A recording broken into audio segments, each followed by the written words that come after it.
The prison records error that hit an inmate for 7 days in California. They had 7 minutes to stop it. No one believed the warning. The alarm wasn't loud. It was a low chime, procedural, almost polite, coming from the intake corridor. A sound staff heard dozens of times a day. But this time, it kept repeating, out of rhythm, like it was trying to say something it wasn't programmed to say. Stay with this story. What happens next almost didn't get stopped. By the time the third chime echoed down the concrete hallway, the shift supervisor had already turned away. The log showed everything was normal. Every inmate accounted for. Every door sealed. Every movement cleared. On paper, nothing was wrong. The warning came from a man who wasn't supposed to exist.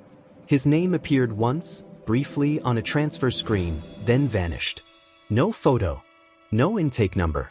Just a line of text that blinked in and out before the system refreshed. Most people never would have noticed. Officer Daniel Mercer did. Mercer had worked records oversight for 12 years. He wasn't flashy. He wasn't ambitious. He was the kind of officer who noticed when a timestamp was off by a second or when a signature didn't match the pressure of the pen. His job was to reconcile paper reality with physical reality. And that night, the two didn't line up. He leaned closer to the monitor, scrolling back through the intake list. The system lagged, then caught up. The line was gone. Mercer frowned. He checked the physical intake clipboard, the one still required because the system had crashed too many times to trust completely. The clipboard showed one fewer inmate than the digital record from an hour earlier. That didn't happen. Transfers were rigid, counted, double-counted, and verified by 3 separate departments. Errors were rare. Vanishing entries were unheard of. Mercer marked the time. Then he checked the camera feed for the intake corridor. The feed showed 6 inmates entering. The log said 5. The discrepancy was small, but it was real. He rewound the footage. At exactly 22:41, the camera caught the corridor doors opening. 6 men stepped through. Heads down. Hands visible. Standard procedure. At 22:43, the count officer marked 5. At 22:44, the 6th man walked out of frame. And after that, the record corrected itself. As if the system had decided it was wrong to remember him. Mercer felt the familiar tightening in his chest, the one that came when something didn't have a clean explanation. He checked the escort sheet. 5 names. 5 signatures. No 6th. Who was that? He asked quietly, though no one was listening. He flagged the clip and sent a routine discrepancy note. Not an alarm. Not a report. Just a note. Those notes usually disappeared into a queue and came back days later with a stamped explanation. This one came back in under a minute. Disregard. System sync error. Mercer stared at the message. He hadn't marked it as a sync issue. He checked the sender. It came from a higher access level than his own. Someone had overridden the note before it reached review. That was the first ignored warning. Mercer stood up and walked the corridor himself. The intake wing was quiet. Fluorescent lights hummed overhead. The floor still bore faint scuff marks from boots and shackles. Everything looked as it should. Too much so. He stopped at holding cell C, the one nearest the corridor exit. The door was sealed. The occupancy light was off. But the intake sheet taped to the side listed 6 arrivals. Someone had crossed out the last line with a single stroke of black ink. No initials. No explanation. Mercer knocked on the glass. No response. He keyed the intercom. Still nothing. He requested a manual count check. The response came back calm, almost bored. Counts already verified. You're seeing old data. But Mercer knew the difference between old data and altered data. He returned to the control room and pulled the raw access logs, the unfiltered ones that recorded door activity regardless of inmate assignment. At 22:42, holding cell C had been opened. At 22:44, it had been sealed. No release logged. No transfer logged. Just a door that opened and closed for someone who, officially, was never there. Mercer felt a chill that had nothing to do with the air conditioning. He checked the meal delivery system. 1 tray had been issued to holding cell C at 23:10. The inventory showed 6 trays prepared. Only 5 had been scanned as delivered. The 6th was marked voided. That didn't make sense either. Meals weren't voided after delivery.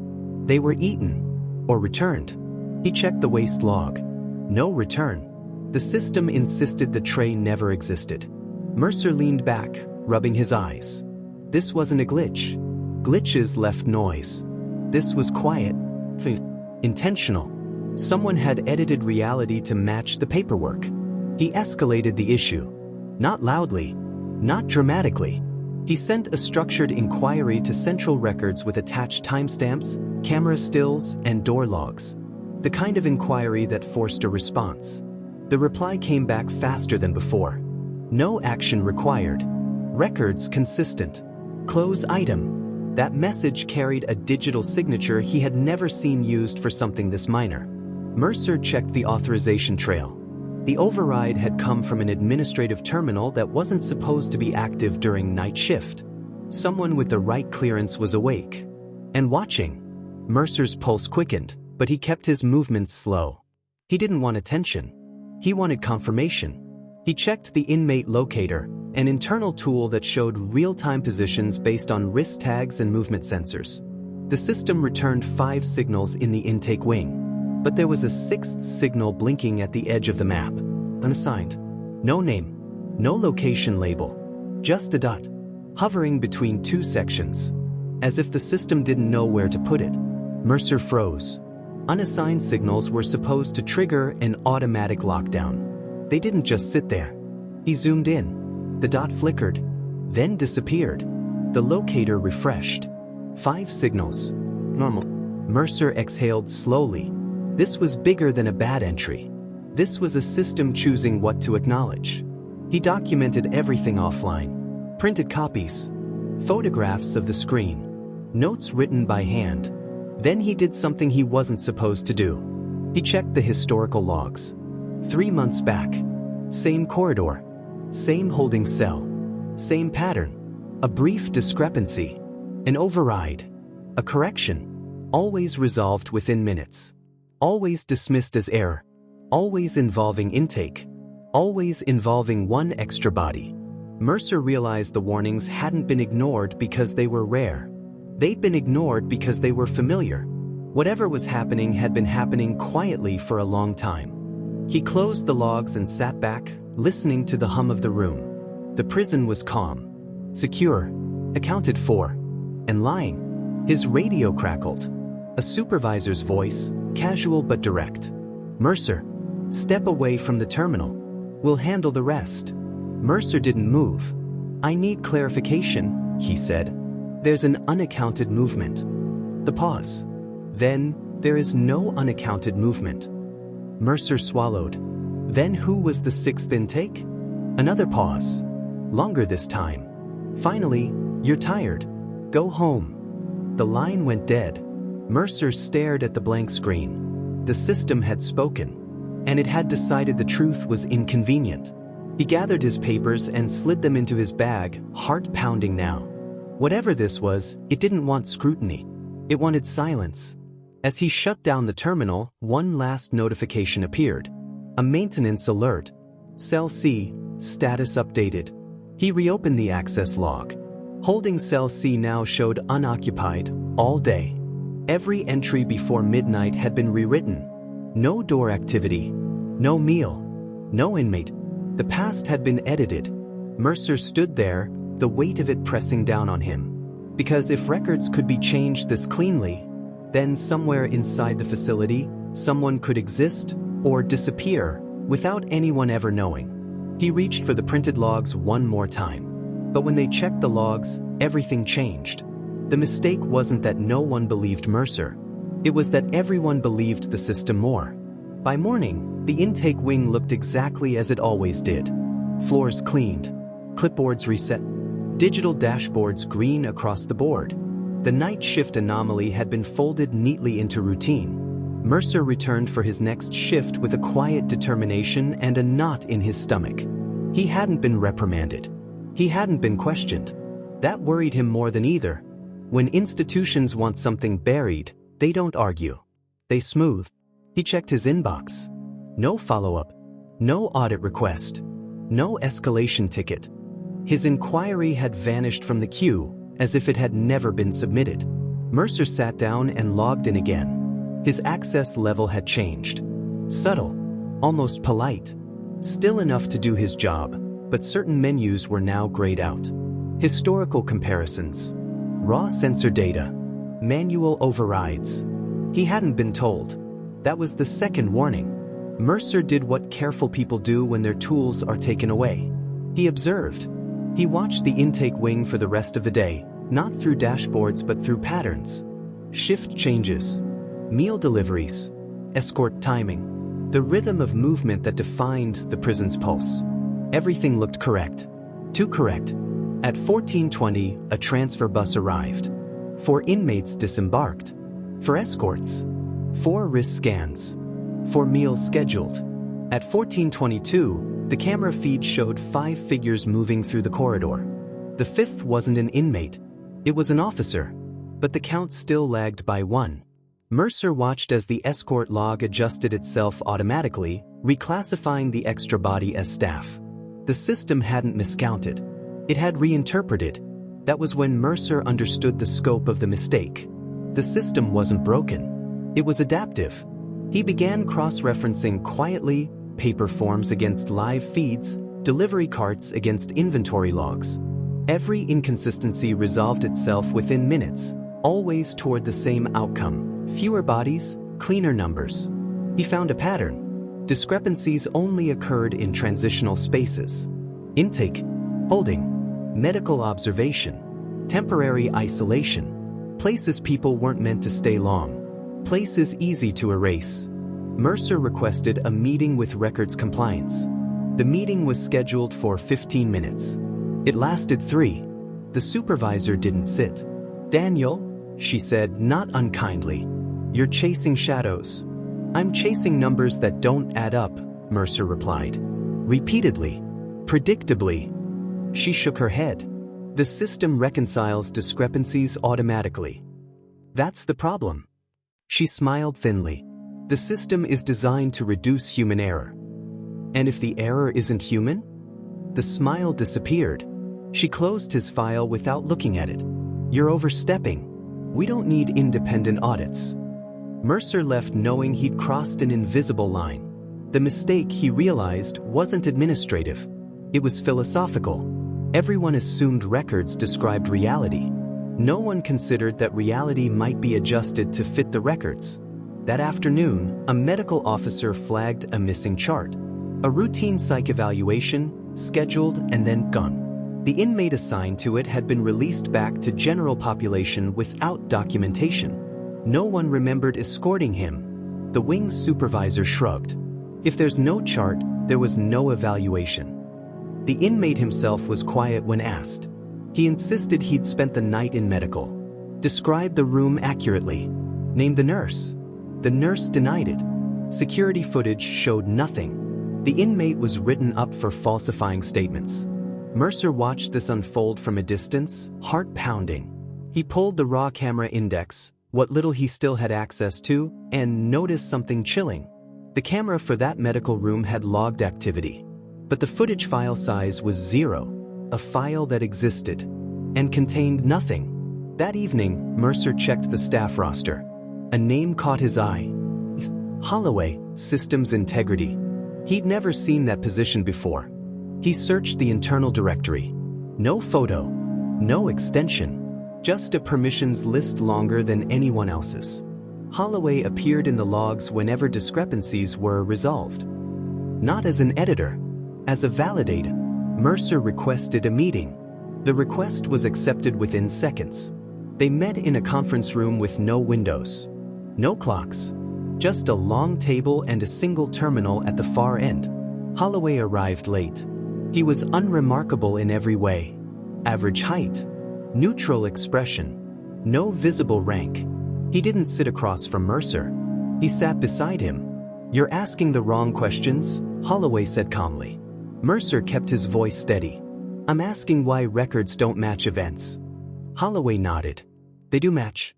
Eventually." "That's not an answer." "It's the only one that matters." Holloway tapped the terminal.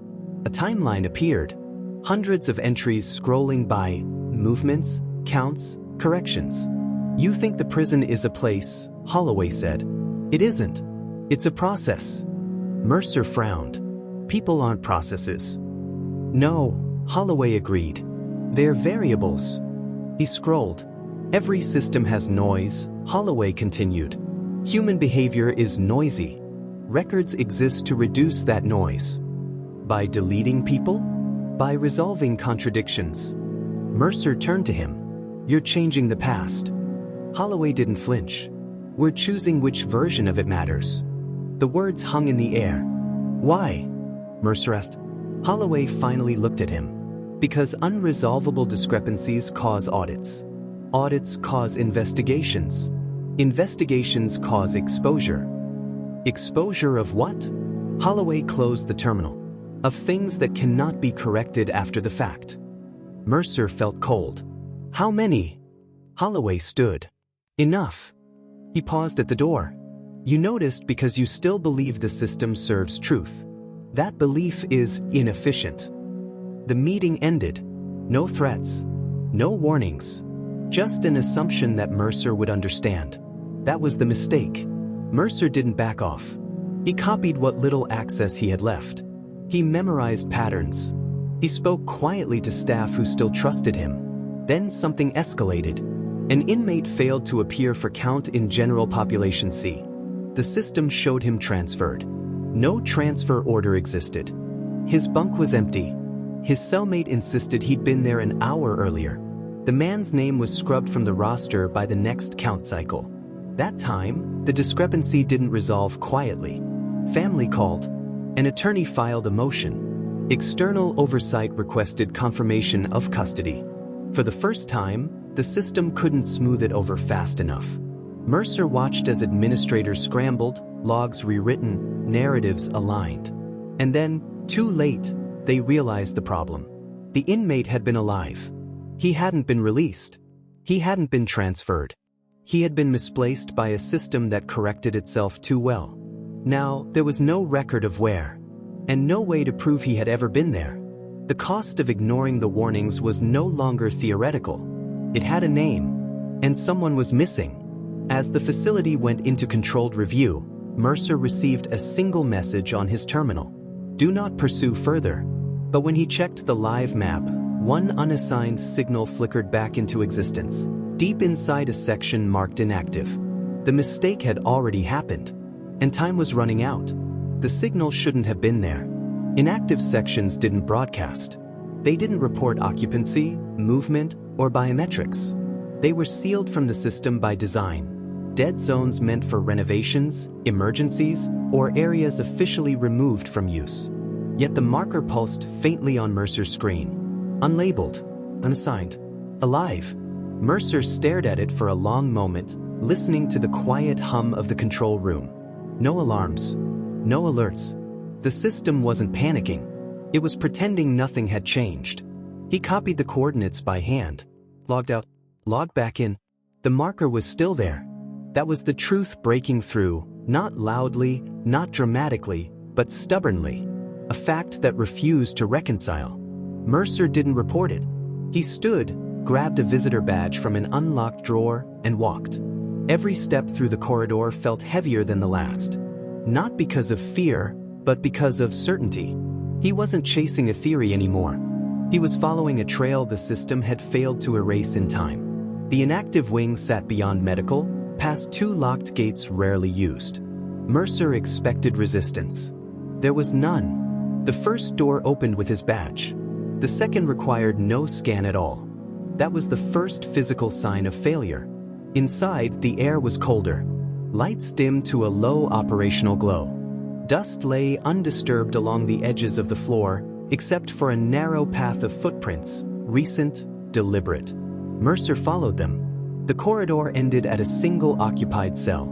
Inside sat a man on the lower bunk, hands folded, posture calm. He looked up when Mercer approached, not startled, not relieved. As if he'd been waiting. "You're late," the inmate said. Mercer swallowed. "You're not on the roster." The man nodded. "I know." "What's your name?" The inmate hesitated. "Just a fraction of a second. I don't think I have one anymore." Mercer keyed his radio. Static. No signal. The inmate watched him try, then spoke quietly.